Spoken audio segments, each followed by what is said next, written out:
Hello, Scorpio. Thank you for joining me for your weekly forecast for week commencing the 17th of July.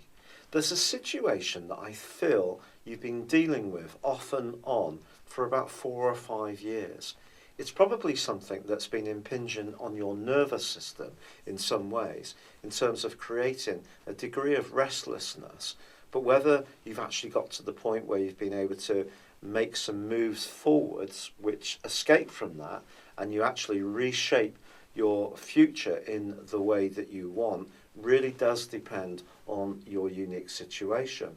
If you're still being affected in this kind of way, I think the first half of this week provides another shot of this restlessness, a sense that there are obligations and commitments that you feel that you should fulfill, but then there's another side of you which really would just wish that you could be free of them. And that can see you feeling really quite on edge. Perhaps there's also going to be some tense scenes or some words. If you do need to just remind people that you are a free spirit and you can't always be expected to pick up the pieces.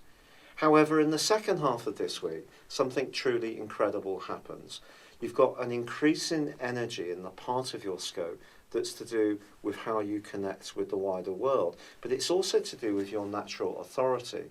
Even if you see yourself as someone who's a bit reluctant to be in the limelight, I think it's going to be coming or heading in your direction, not just towards the end of this week, quite frankly, but over the next 7 months.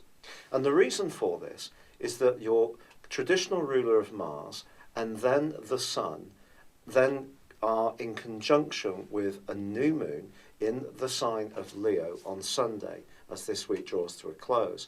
Now Mercury is already activated in this part of your situation earlier in the week in its angle to Saturn, money and your self-worth, and also to Venus to do with business, property and intimate relationships.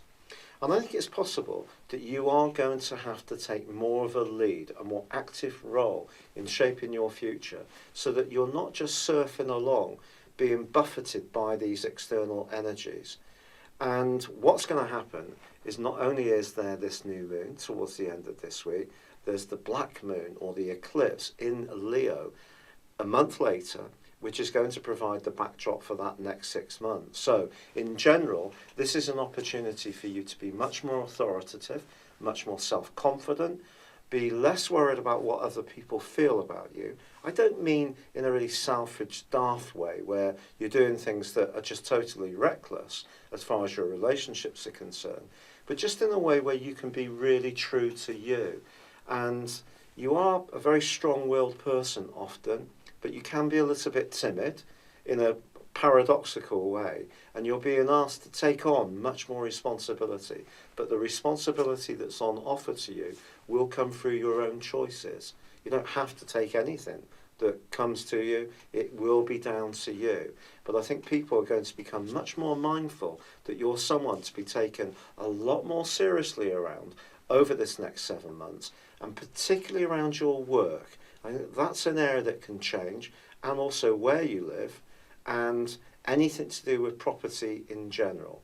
It's been a real pleasure being with you. Thank you for joining me. Good luck, and goodbye for now. Hello, thank you so much for watching my video. I'd love you to join me at my Horoscope Ace app. You can find this at www.horoscope-ace.com. You can use it through Android, iOS, Apple or Facebook. Check out your ascendant or your moon sign, or download your free birth chart. There's all your favourite videos, plus there are daily, weekly, monthly and yearly horoscopes for general, love, Chinese and Indian astrology. If your passion is tarot, there's my brilliant 3-card money or love tarot readings too. And it's all there at www.horoscope-ace.com. Thank you.